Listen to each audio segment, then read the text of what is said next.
শুভ দুপুর বন্ধুরা। আজকে খাবার নিয়ে চলে এসেছি।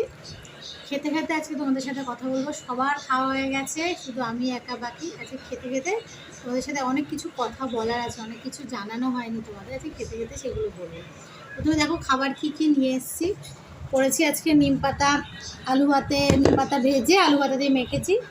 শাক ভাজা আমার আছে, মুসুরির ডাল, আর হচ্ছে কাতলা কালিয়া করেছি। আজকে একটুখানি ঘরোয়াভাবে কাতলা কালিয়া করেছি। ঠিক আছে, এই যে ভাত দিয়ে বসে পড়েছি। এবারে তোমাদের সাথে একটু কথা বলি। প্রথম কথা যেটা বলি সেটা হচ্ছে আজকে মঙ্গলবার, বুধবার দিয়ে বৃহস্পতিবারে আমার ছোটো স্কাই একটুখানি ভাত খাবে। অন্নপ্রাশন ওকে দেওয়া হচ্ছে। তা ছোটো করেই করা হবে, ঘরোয়াভাবেই করা হবে। একদম নিজেরা যেটুকুনি না হলে নয় সেটুকুনিভাবেই করা হবে। তো তোমাদের সবাইকেই কম বেশি জানাবো কি করছি না করছি, যে নিয়ম নীতি সব কিছুই জানাবো, করবো, বা ছোটোখাটো ভিডিওগুলোও পাঠাবো তোমাদের। তোমরা সবাই দূর থেকে একটু আশীর্বাদ করো, যাতে সারা জীবন ওর ভাত কাপড়ের অভাব কোনোদিনও ভোগ না করে। সেই আশীর্বাদটুকু তোমরা দূর থেকে ওকে একটু করো। তোমাদের আশীর্বাদের অনেক গুরুত্ব।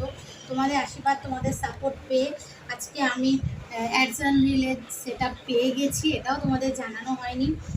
আর তৃতীয় যেটা হচ্ছে, আমার শরীরটা খুব খারাপ, ওর জন্য আমি এখন কন্টিনিউ থাকতে পারছি না। আমার সম্ভবত সামনের মাসে একটা সার্জারি আছে, বড় সার্জারি। সেই সার্জারিটার জন্য আমাকে একটু হসপিটাল ডাক্তারখানা দৌড়াদৌড়ি করতে হচ্ছে। এত ছোট বাচ্চা, 5 মাসের 6 মাসের স্কাইকে রেখে, 9 বছরের আমার একটুখানি মেয়েকে রেখে আমাকে অপারেশন করতে আবার যেতে হবে, এবং সেটা আমার বাধ্যতা, কিছু করার নেই। কিন্তু তবু তো করতেই হবে, এবং তার জন্য শরীরটা খারাপ থাকে, সবসময় অনলাইন হতে পারি না। তোমরা যেখানেই থাকো, দূরে থাকো, কাছে থাকো, মনের মধ্যে তোমরা রয়েছো। তোমরা সবাই আশীর্বাদ করো, তোমরাও ভালো থেকো, আমিও যাতে ভালো থাকি, আমার সন্তানদের নিয়ে আশীর্বাদ করো, পাশে থেকো বন্ধুরা। অনেক অনেক ধন্যবাদ।